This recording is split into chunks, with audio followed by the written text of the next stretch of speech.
अब खबर यूपी के सहारनपुर से है, जहां 3 बच्चों की मौत के घाट उतारने वाला आरोपी बाप योगेश पिछले कई दिनों से साजिश रचा था। जी हां, वो खुद को मानसिक रूप से बीमार दिखाने की भी कोशिश कर रहा था।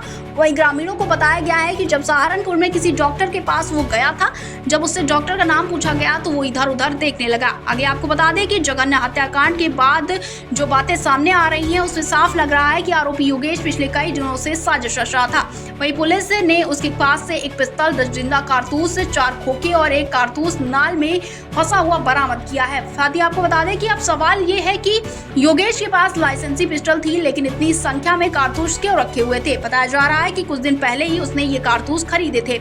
आगे आपको बता दें कि आसपास के लोगों के सामने भी खुद को इस तरह दर्शाता था जैसे वो मानसिक रूप से बीमार हो, उसके साथ असामान्य हरकतें करता था। वहीं ग्रामीणों की माने तो वो कुछ दिनों पहले सहारनपुर में एक मानसिक रोग विशेषज्ञ के पास भी गया था। हालांकि जब उससे पर्चा मांगा गया तो वो नहीं दिखा सका। वहीं यहाँ तक कि डॉक्टर का नाम और पता भी नहीं बता पाया। वहीं इन सभी तथ्यों को जोड़कर देखा जाए तो उसकी साजिश सामने आ रही है। साथ ही आपको बता दें कि नेहा की बहन रश्मि और रीना ने बताया कि योगेश बीते 3 महीनों से नेहा को लगातार प्रताड़ित कर रहा था। वो नेहा पर झूठे और अनर्गल आरोप लगाकर उसे मानसिक रूप से तोड़ने की कोशिश कर रहा था। नेहा निर्दोष है, योगेश को इस निर्दयता की सख्त से सख्त सजा मिलनी चाहिए।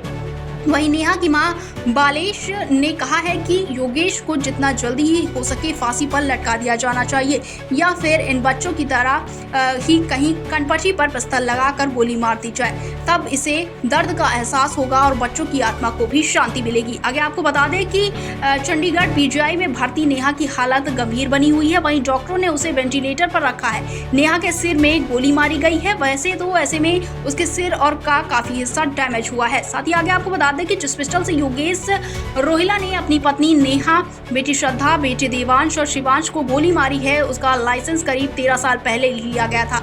वहीं 2013 में अपने नाम से ही पिस्टल का लाइसेंस नाम कराया था और वो पिस्टल को ज्यादातर अपने पास ही रखा करता था। बताया जा रहा है कि पिछले करीब 2 महीने से पत्नी को परेशान कर रहा था।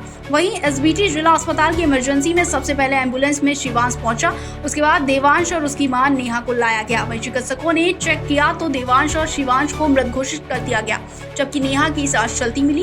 वहीं इसके बाद चिकित्सकों ने हार्ट सेंटर रेफर कर दिया है उसे, और रेफर करने के लिए एलएलएम एम्बुलेंस को बुलाने के लिए कहा गया है। वहीं लेकिन एलएलएम एम्बुलेंस वीआईपी कार्यक्रम के चलते नहीं आ पाई, इसलिए बाद में नेहा को 108 एम्बुलेंस से ही राजकीय मेडिकल कॉलेज भेजा गया है। साथ ही आगे आपको बता दें, गाँव में योगेश रोहिला ने घर के पास ही कैंप कार्यालय बना रखा था। कैंप कार्यालय को देखते ही लगता है कि उसे ठाठ बाट किसी विधायक, सांसद या मंत्री से कम नहीं थे।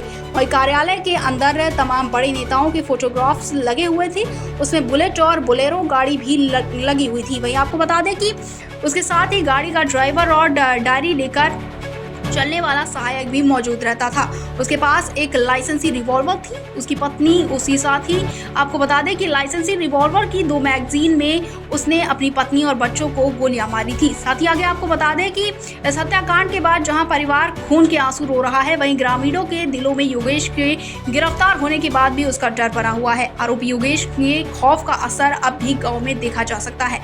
Report India 24/7 live TV.